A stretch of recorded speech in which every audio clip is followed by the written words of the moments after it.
Buenas noches, soy Lili Telles. Bienvenidos a Cámara Libre.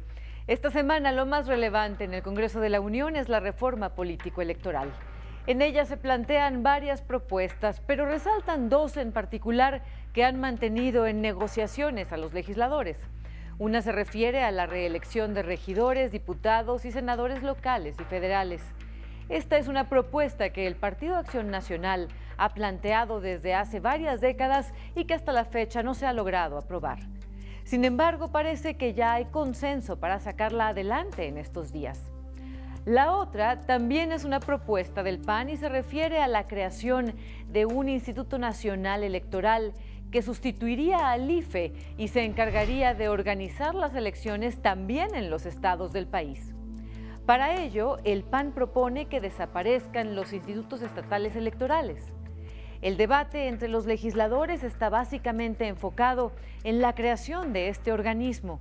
Lo impulsan los panistas, a los priistas no les gusta mucho la idea y el PRD se mantiene en el centro con una propuesta más moderada. Sobre esto hablaremos en el programa de hoy. Y siempre le presento los puntos de vista de legisladores de los 4 principales partidos políticos, pero en esta ocasión solo se exponen las ideas del PAN y del PRD. No hubo legisladores de los demás partidos que aceptaran opinar sobre el tema. Tanto el PRI como el Partido Verde rechazaron emitir comentarios porque aún no se ponen de acuerdo entre ellos mismos. Sobre la reelección de legisladores, el senador panista Roberto Gil Suart explica por qué hay priistas que todavía no la aceptan. También hay algunas resistencias, sobre todo resistencias del partido en el gobierno. La reelección, ¿Sobre la reelección? Sí, claro, la reelección diluye la disciplina de los partidos políticos.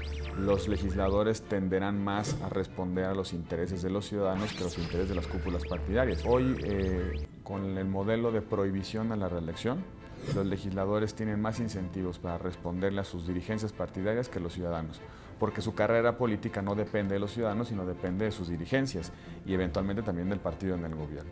Lo que dice el senador Roberto Gil es muy importante. La reelección de los legisladores los obligaría a quedar bien con la ciudadanía, porque de ella dependería su futuro político y no del dirigente en turno del partido. También el senador Jorge Luis Preciado, coordinador parlamentario del PAN, destaca este punto. La idea es que los legisladores le respondan a la gente que los apoyó y votó por ellos y que vean más el interés ciudadano que el interés partidista, porque lo que hay en México, gracias a lo que no hay reelección, es una partidocracia, donde los partidos son los que deciden la vida pública y política del país. Entonces, en una verdadera democracia, el legislador debe de tener las directrices del partido, pero también tiene que escuchar al ciudadano. De lo contrario, pues estamos legislando para las cúpulas y no para no para toda la población.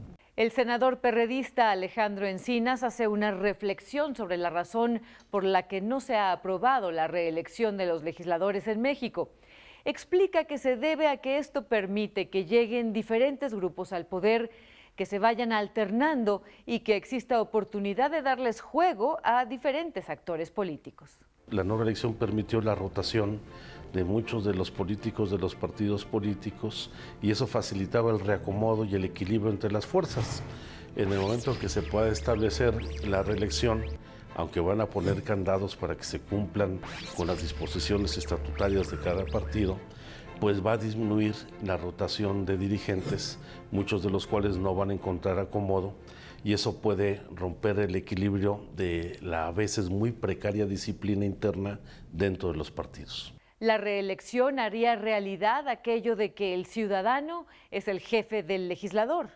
Al ciudadano se le rendirían cuentas.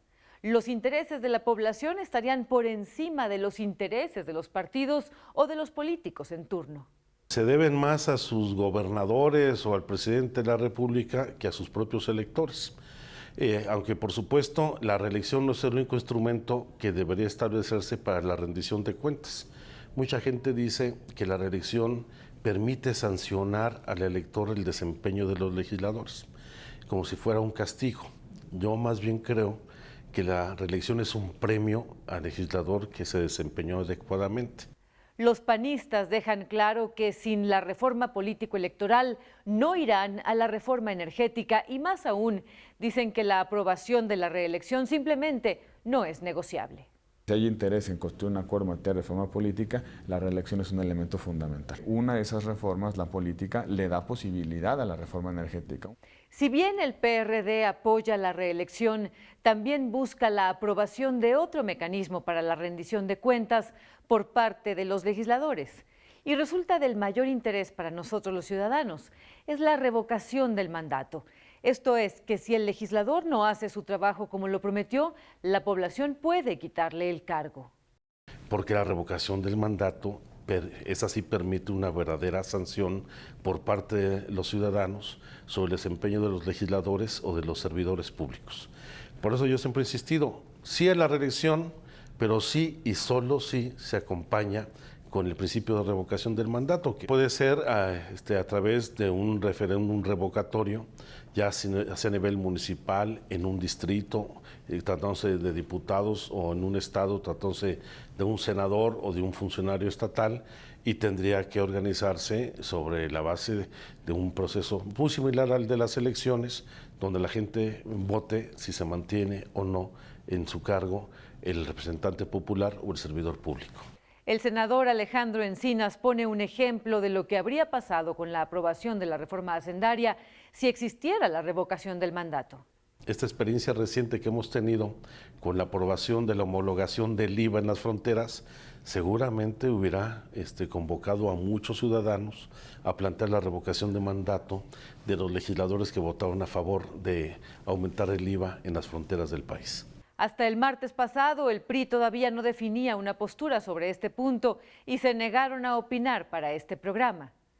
La otra propuesta esencial del PAN para la aprobación de la reforma política y, por tanto, después para la aprobación de la reforma energética es la creación de un Instituto Nacional Electoral.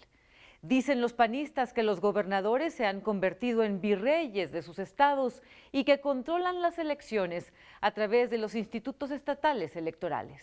Un gobernador controla el Poder Judicial, controla el Congreso local y a través del Congreso local controla a los consejeros electorales y controla los tribunales electorales locales.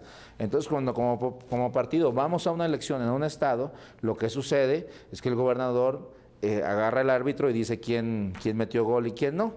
Pero además el gobernador toma los programas federales y locales y los utiliza para la cooptación de voto en los estados. Y además arma las reglas electorales a su modo. Un caso Coahuila, ¿no? Que tenemos alcaldes que pueden hacer campaña 40 días, otros 30 y otros 10 días, dependiendo del gusto del gobernador. Y arman los distritos electorales de tal forma que siempre puedan ganar. Entonces, por ejemplo, aquí en esta mancha urbana es un distrito local donde tiene fuerza es su partido, y por acá nos quedó una colonia que también tiene fuerza, entonces hace el distrito de tal forma que también mete esa colonia, entonces lo hace a su modo, ¿no? Se le llama el efecto salamandra, es decir, lo hacen de tal forma que les permite siempre ganar porque hacen distritos a modo. Plantean que los gobernadores tienen el control político absoluto en los estados a través de los institutos electorales de cada entidad. Sin duda, se genera un círculo de control político. Si yo controlo al árbitro, controlo las elecciones, entonces controlo el resultado de las elecciones, entonces controlo los órganos que definen las leyes, que definen los presupuestos y que al final de cuentas nombran a los árbitros. Eso es un círculo pernicioso que tenemos que romper. Los perredistas están de acuerdo con el PAN en el sentido de que los institutos electorales han sido secuestrados por los gobernadores, pero no comparten la idea de los panistas sobre la forma de acabar con eso. Estamos convencidos de que tenemos que acabar con el secuestro de que han sido objeto los órganos electorales locales, no solo por los gobernadores. Sin lugar a dudas, en muchos de los casos hay una injerencia de los gobernadores que buscan tener el control del órgano electoral. Pero esto siempre ha venido acompañando de complicidad y de corrupción de los propios partidos políticos. La propuesta del PAN es desaparecer todos los institutos electorales de los estados y que solo el Instituto Nacional Electoral organice las elecciones a lo largo y ancho del país. ¿Qué es lo que persigue el INE?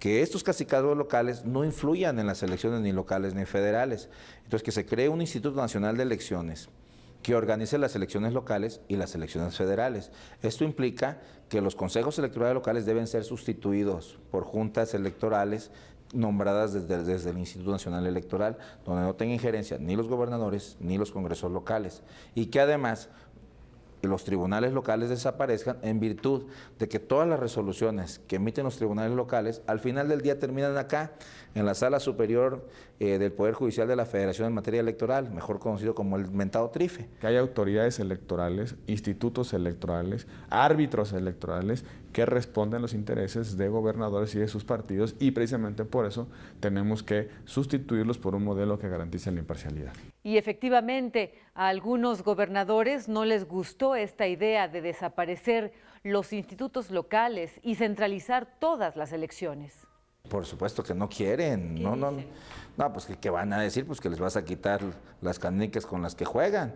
Y los congresos locales pues también no van a querer, pues si también obedecen cierta directriz de los gobernadores.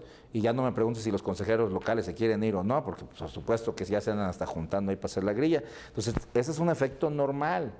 Pero creemos que si queremos una democracia justa en el país, pues debemos de terminar con estos cacicazgos regionales. Hubo un pronunciamiento de una serie por un lado, los institutos electorales locales, por otro lado, asambleas legislativas de los estados, y por otro, pronunciamientos de los gobernadores que no quieren desaparecer los órganos electorales locales y que no quieren la constitución del INE. Me parece que el argumento es muy claro. En la medida en la que no tengan el control del árbitro, no tienen el control de la elección, y como no tienen el control de la elección, no tienen el control del resultado. El PRD no apoya la idea de que el INE realice todas las elecciones. Prefieren fortalecer al IFE y dar autonomía a los institutos estatales electorales. Es como si fallaran algunas comisiones de derechos humanos en los estados, se le quisiera cargar toda la Comisión Nacional de Derechos Humanos.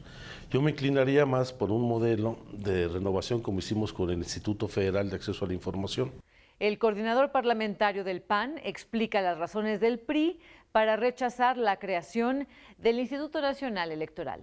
Porque tiene la mayoría de los gobernadores que controlan los consejos electorales locales. Acuérdate que el PAN solo gobierna 4 o 5 estados, el PRD 2, creo que es Morelos y el DF, y el resto, la gran mayoría, que son más de 20 y tantos, pues las controla el PRI, y por supuesto, pues